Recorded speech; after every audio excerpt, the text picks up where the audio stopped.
మన రాష్ట్రంలో ఉన్నటువంటి తెలుగుదేశం పార్టీ నాయకులకి, కార్యకర్తలకి, ప్రజలందరికీ కూడా నా నమస్కారాలండి.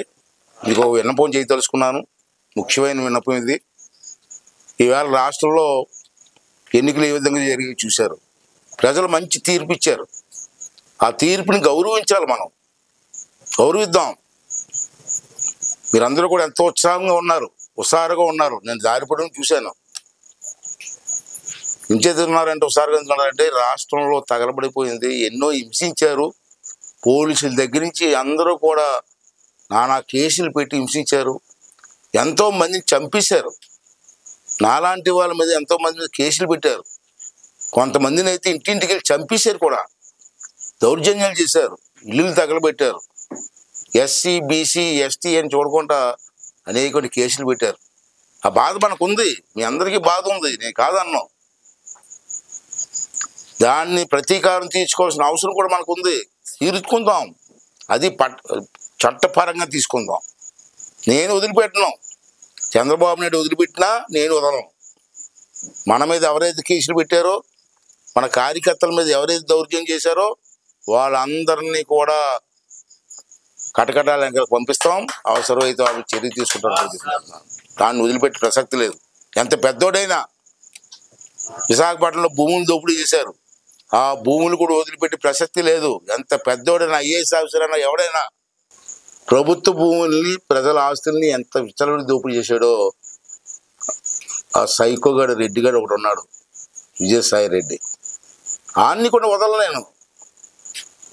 జ్యుడిషియల్ ఎంక్వైరీ వేసి వాళ్ళందరినీ కటకటాలకు పంపించే ఏర్పాటు చేస్తాను. ప్రజల ఆస్తుల్ని కాపాడుకుందాం. ఇది నా విన్నపం. ఇవాళ చూశారు, రాష్ట్రంలో ప్రశాంతమైన వాతావరణంలో ఎన్నికలు జరిగాయి. అది జగన్మోహన్ రెడ్డి తట్టుకోలేడు. ఎందుకు తట్టుకోలేడు? సైకో. ఈ పాటికి ఇంట్లో టీవీలో బదలకొలిసి ఉంటారు శుభ్రంగా. Psycho mentality. అయినా మనం రెచ్చిపోకూడదు. వాడు మనం రెచ్చగొట్టడానికి చూస్తున్నాడు. ఈ 3 రోజుల్లో మనల్ని రెచ్చగొట్టి మళ్ళీ మన మీద కేసు పెట్టి కొంతమంది చంపేసి తెలుగుదేశం పార్టీ నాయకులు చంపేశారని చెప్పడం కోసం ప్రయత్నం జరుగుతున్నాయి రాష్ట్రంలో. అందుకే ఎలక్షన్ కమిషన్ వాళ్ళు మాకు మంచి పని చేశారు.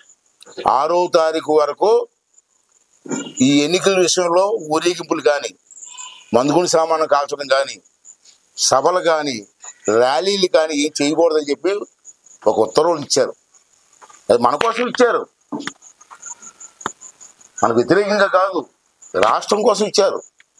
రేపు రాష్ట్రంలో గొడవలు జరిగి కొంతమంది చచ్చిపోతే ఎంతమంది ప్రాణాలు పోతాయండి? ఇది మన సంతోషం అండి. మనం గెలిచి సంతోషంలో ఉన్నాం. మన కార్యకర్తలు చంపితే మనకు మంచిదండి. వాళ్ళు చంపడానికి ప్రయత్నం చేస్తున్నారు. మనం చూసారు, రాయలసీమలో కొన్ని ఊర్లో పెట్రోల్ సీసాలతో పెట్రోల్ బాంబులు తయారు పెట్టుకున్నారు. ఎందుకు పెట్టుకున్నారండి? వాళ్ళు ఓడిపోతారని తెలుసు. ఇవాళ మన ఇళ్ల మీద దాడి చేసి మనల్ని హింసించడానికి ప్రయత్నం చేస్తున్నారు. అవకాశం మనం ఇవ్వడానికి వీలు లేదు. దయించి మీ అందరినీ కోరుకున్న దండం పెట్టి మరీ కోరుతున్నాను. 6వ తారీఖు వరకు మీరు ఎక్కడా కూడా ర్యాలీలు తీయొద్దు, ఎవరితో గొడవలు పడవద్దు,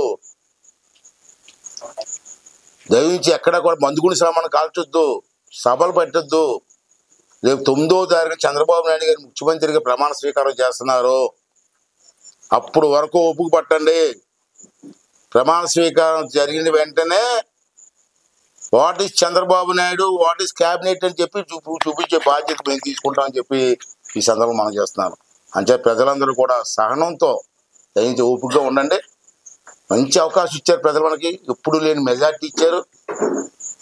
ఆడి ప్రతిపక్ష హోదా కూడా రాలేదు. ఇవాళ ప్రతిపక్ష హోదా కూడా లేదు ఆడికి.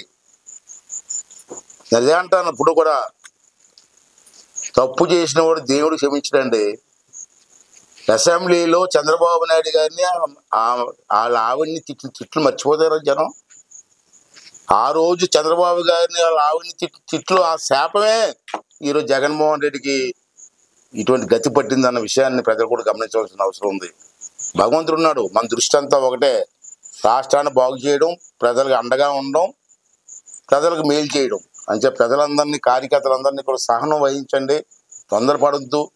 ఎవడన్నా ఏమైనా సరే 9వ తారీఖు వరకు వెయిట్ చేయండి. 9వ తారీఖు తర్వాత ఏం జరుగుతుందో చూడండి. అంతవరకు అందరూ కూడా సహనంగా ఉండమని చెప్పి మీ ద్వారా రాష్ట్రంలో ప్రజానీకానికి కార్యకర్తలకు అందరికీ కూడా మనవి చేసుకున్నానండి.